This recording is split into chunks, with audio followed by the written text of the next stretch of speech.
ਇਹ ਮੱਝ ਜਿਹੜੀ ਹੈ ਨਾ ਇਹ ਵਿਗ ਚਾਈ हुई है। साढ़े को मलखित मौजूद है। अस्सलाम वालेकुम। एक्चुअली जब भी मैं लैंग्वेज बैरियर्स के बारे में बात करता हूँ तो मैं अक्सर उसमें कुछ मिसालें देता हूँ। तो ये लैंग्वेज बैरियर एक्चुअली हमारा एक कल्चर बन गया है आजकल पाकिस्तान के अंदर कि हम अपने बच्चों को उर्दू भी सिखाते हैं, हम अपने बच्चों को इंग्लिश भी सिखाते हैं, लेकिन हम अपने जो बच्चे हैं उनको लोकल लैंग्वेज नहीं सिखाते। वो चाहे पंजाबी हो चाहे हमारी जो दूसरी ज़बानें हों। स्पेशली मेरी जो पढ़ी लिखी फैमिलीज़ हैं उनके अंदर ये ज़्यादा ट्रेंड पाया जाता है कि उनका ज़्यादा फोकस जो होता है वो इंग्लिश और उर्दू पे होता है, और जबकि उनकी जो लोकल लैंग्वेज है उस पे उनका इतना फोकस नहीं होता, जिसकी वजह से मेन प्रॉब्लम ये होती है कि जब वो बच्चा अपनी प्रोफेशनल लाइफ के अंदर जाता है तो उसको बहुत सारी प्रॉब्लम फेस करनी पड़ती हैं।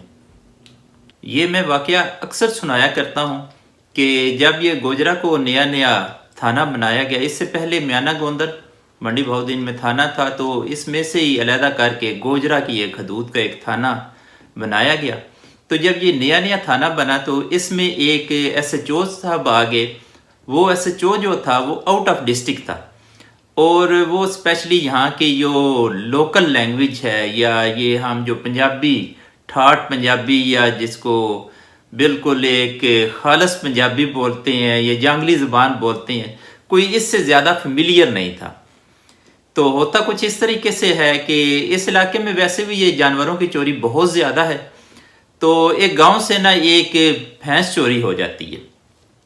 वो जब चोरी होती है तो सुबह गांव के लोग जो होते हैं वो खुरा जो है वो निकालते हैं, इसको खोजी होता है और उसको कहते हैं कि उन्होंने ना खुरा लिख किया।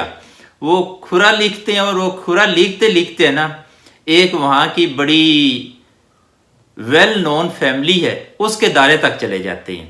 अब मंडी बहाउद्दीन में बहुत सारी वेल नोन फैमिलीज़ हैं, उनमें से एक है। तो वो उस वेल नोन फैमिली के जो है दायरा है उसके तक पहुँच जाते हैं।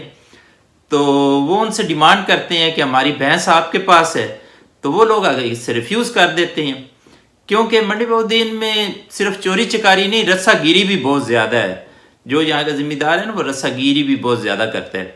तो अब होता क्या है कि जब वो रिफ्यूज़ कर देते हैं तो बात जो है वो थाने तक पहुँच जाती है, और जब थाने तक बात पहुँचती है तो जो थानेदार होता है SHO गोजरा वो क्या करता है कि वो दोनों पार्टियों को बुला लेता है कि आप थाने में आओ और मेरे सामने आके बात करो कि क्या बात है, और फिर इसका कोई डिसीजन करते हैं।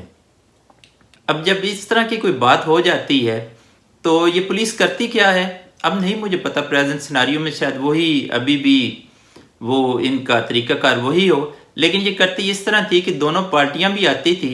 तो जो मुतलका अफसर होता था वो वहाँ से कुछ ऐसे लोगों को भी थाने में बुला लेता था जो कि उस इलाके के लोकल कल्चर को बहुत अच्छे तरीके से समझते हो, लैंग्वेज को बहुत अच्छे तरीके से समझते हो, वहाँ के रस्म और रवाज को बहुत अच्छे तरीके से समझते हो।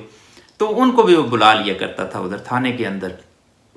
अब होता क्या है कि वो मुकर्ररा डेट के ऊपर दोनों पार्टियाँ आ जाती हैं, क्योंकि वो जिन पे इल्ज़ाम लगा था वो इलाके की वेल नोन फैमिली थी, उनकी तरफ से भी बड़े बड़े वो पंजाबी चादन बड़े बड़े बुलाकड़ ते गल्लां दे गलादड़ जड़े नो इकट्ठे होंदे। तो इसी तरह जो दूसरी पार्टी होती है उसकी तरफ से भी सेम उसी पाए के लोग जो होते हैं, जो बड़ी बातें और बड़ा जो स्टाइल होता है उनका वहाँ पे बातों के जवाब देने का ये वो भी वहाँ पे आ जाते हैं। दोनों पार्टीज की आपस में बात शुरू हो जाती है SHO के सामने। तो वो एक कहता है कि वो इल्ज़ाम लगाते हैं कि असा खुरा ली किया ते खुरा इन्हां दे डेरे ते जा वड़िया, ते दूसरे कहते जी वो जड़ी मज्जे दी गल करते ना वो मझ विग चाई हुई है।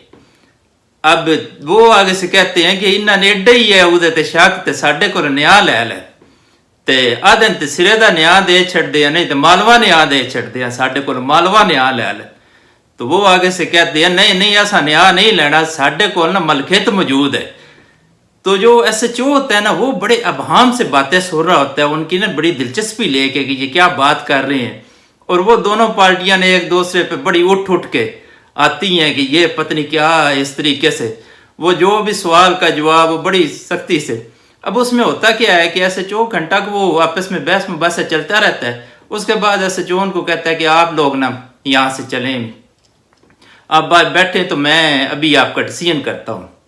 وہ جب دونوں پارٹیاں نکلتے ہیں تو میرے والد ملک منور صاحب جو تھے وہ بھی وہاں پہ ہی تھے، ان کو ایس ایچ او صاحب نے بلایا ہوا تھا کہ یہ سارا کیونکہ ان چیزوں کو وہ اچھے طریقے سے سمجھتے ہیں، تو وہ پیچھے سے آواز دے کہتے ہیں کہ ملک صاحب تسی ذرا ٹھہرو، تارنا کوئی چیز ڈسکس کرنی ہے۔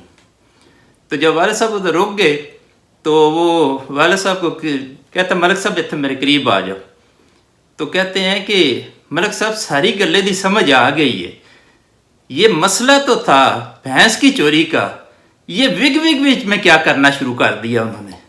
تو والد صاحب نے ان کو سمجھایا کہ یہ جو وگ ہوتی ہے نا، یہ ایکچولی یہاں کی ایک لوکل ٹرم کے اندر یہ کہتے ہیں کہ جب کوئی بھینس چوری ہو جاتی ہے تو اس کے بدل میں جو بھینس دی جاتی ہے نا یا کوئی جانور دیا جاتا ہے اس کو کہتے ہیں کہ وگ میں آئی ہوئی۔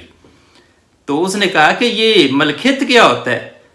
تو والد صاحب نے بتایا کہ یہ ملکیت جو ہوتا ہے نا، یہ ہوتا ہے ایویڈنس، کہ کسی بندے نے وہ چوری ہوتے یا ان چوروں کو وہ بھینس لے جاتے ہوئے دیکھا ہے تو وہ کہتا ہے کہ آپ مجھے ملکیتی دے دو۔ ملکیتی ایک معاوضہ ہوتا ہے، جو معاوضہ اس سے وہ لیتا ہے اور وہ ان کے لیے مخبری کرتا ہے یا ان کو بتاتا ہے کہ آپ کی بھینس جو ہے وہ فلاں ڈیرے کے اوپر موجود ہے، اس کو کہتے ہیں ملکیت۔ اور جب ملکیت موجود ہو تو پھر نیا نہیں ہوتا۔ اب نیا کی تو اسے سمجھتی بھی نیا کیا ہوتا ہے، ہو سکے جی سرے دا نیا کی ہوتا ہے، ہو سکے سرے دا نیا دا مطلب یہ ہے کہ وہ بندہ خود نیا دے، ہو سکے تو مالوا، اور سب مالوا سے مراد یہ ہے کہ وہ بندہ جو ہے وہ کسی اور لوگوں کے نام دے جو اس کے بہاف پہ وہ ایک قسم اٹھائیں کہ یہ بندہ جو ہے یہ مجرم نہیں ہے۔ اور یہ ساری چیزیں جو ہے نا والد صاحب نے اسے انگلش اور اردو میں ایک پیج کے اوپر لکھ دی تاکہ اس کو یہ چیزیں سمجھ آئیں کہ ہماری جو لوکل ٹرمنالوجی ہے یا لوکل لینگویج ہے ان میں الفاظ اس طریقے سے ہوتے ہیں اور پھر اس طرح۔ اس کے بعد ایسے چو کہتا ہے شکریہ جی یہ گلے دی تو ہن سمجھ آئی ہے۔ وہ کہتے ہیں اس سے پہلے مجھے یہ 1 گھنٹہ یہ آپس میں سر کھپاتے رہے ہیں، حقیقت ہے مجھے ایک بات کی بھی سمجھ آئی ہو۔ تو یہ ساری بات کرنے کا مقصد یہ تھا کہ ہمیں چاہیے یہ کہ ہم جو بھی لینگویج ہو اپنی لوکل لینگویج وہ اپنے بچوں کو ضرور سکھانی چاہیے، اس کا فائدہ ہی ہوتا ہے، اس کا نقصان نہیں ہوتا۔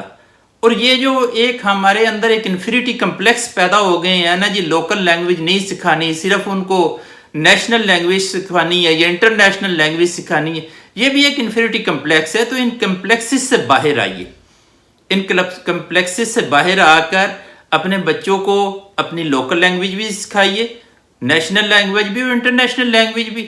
یہ اچھا ہوتا ہے۔ لینگویج کا مطلب یہ ہے کہ ریپیٹیشن آف ورڈ، جب آپ ایک چیز کو بار بار ریپیٹ کرتے ہیں تو ایٹومیٹکلی اس میں فلوئنسی بھی پیدا ہو جاتی ہے۔ تو یہ کچھ باتیں تھیں جو آپ لوگوں سے شیئر کرنی تھی، باقی اللہ آپ کا حامی و ناصر ہو جی۔ تھینک یو جی، اللہ حافظ۔